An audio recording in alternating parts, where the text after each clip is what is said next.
I love taking some Dollar Tree signs and flipping them into some cute little shelf sitters, just like these mason jars. Hey guys, my name is Tracy, and you're watching this video on A Country Charm by Tracy. I am so glad that you're here.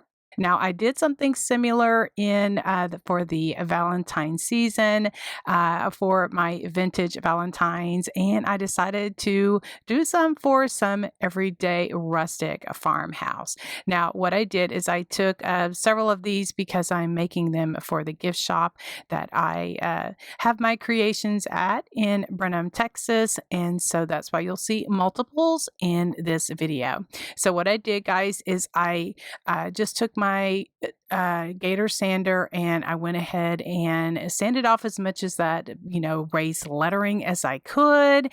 And then what I did is I gave it a coat of pine cone brown paint by Dixie Belle and let that dry. Then I went back over it with a layer of school glue I'm going to be doing the crackle technique, and I'm really into that right now. And so I let that dry to a tacky consistency. And then once that was ready to go, then I went over it with Dixie Belle paint. Then I took my finger gator sander and went around the edges just to expose a bit of the wood. And then for some distressed look, I took my dark wax. Now this is by Kills, and I just use my finger just to spread it out. Sometimes just using a wet wipe just to give my finger just a little bit so that it could slide across. All right, so then for the lid, what I'm using is this metal ribbon. I got this at Hobby Lobby in their specialty ribbon aisle, and so I'm just measuring it and cutting it down to the size that I wanted. On the vintage Valentine, I had wrapped it around the side and then wrapped it, glued it in the back, and I felt like I could just get by with just cutting it down like this, just using my clamps to hold it in place while it dries. I did use some stick fast glue that I got off of Amazon, but I have found that did not stick very well, so I ended up using my Gorilla Hot Glue and my E6000. All right, so then for the burlap pocket, I am using these 3.5 by 5 inch burlap pockets that I got off of Amazon. They fit perfect on the back of these wooden mason jars, and I'm just cutting down some blocks of styrofoam that I get from Dollar Tree, and those fit in there as well. Now, to give a little bit extra stability, I have these larger Jenga blocks or tumbling tower blocks. Now, I got that big hand from Walmart one year when they were clearancing out their toys, some of their toys and that kind of thing. So I just gave it some distressing just to make it all, tie in together. Then I'm just gluing that to the back of the mason jar because some of these mason jars were not cut correctly and they wouldn't even stand up on its own. And so I just did that in order, just to give it a little bit extra stability. For the tag, I just found some images that I liked on Etsy, and I resized them to the size that I wanted, printed them off on my home printer on cardstock, and then just took my hole punch and punched them out. And then using some craft colored cardstock, I just used some pop dots to give them a little bit of dimension.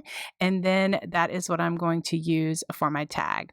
Now I have some hemp cord that I like to tie my little tag on. I use my little hole punch to punch a hole in, and then I use an upholstery needle to help me just to get the string and everything through there. I found that works really, really good.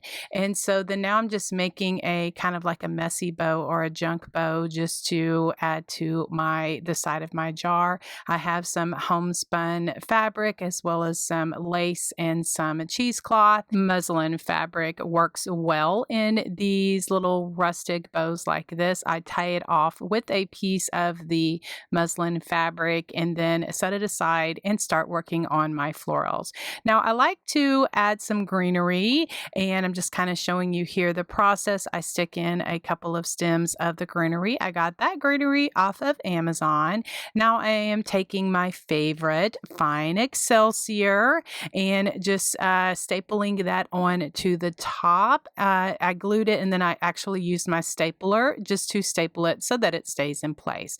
Then I start adding my florals, what I like, then more greenery. Now these green berries unfortunately are no longer available at Hobby Lobby, but maybe you can find something similar if you love the look of them like I do, or you can find Sweet Annie on Etsy. Now, what I'm showing you here is I went ahead and added some Excelsior to the back of the pocket just to make sure everything was nice and finished.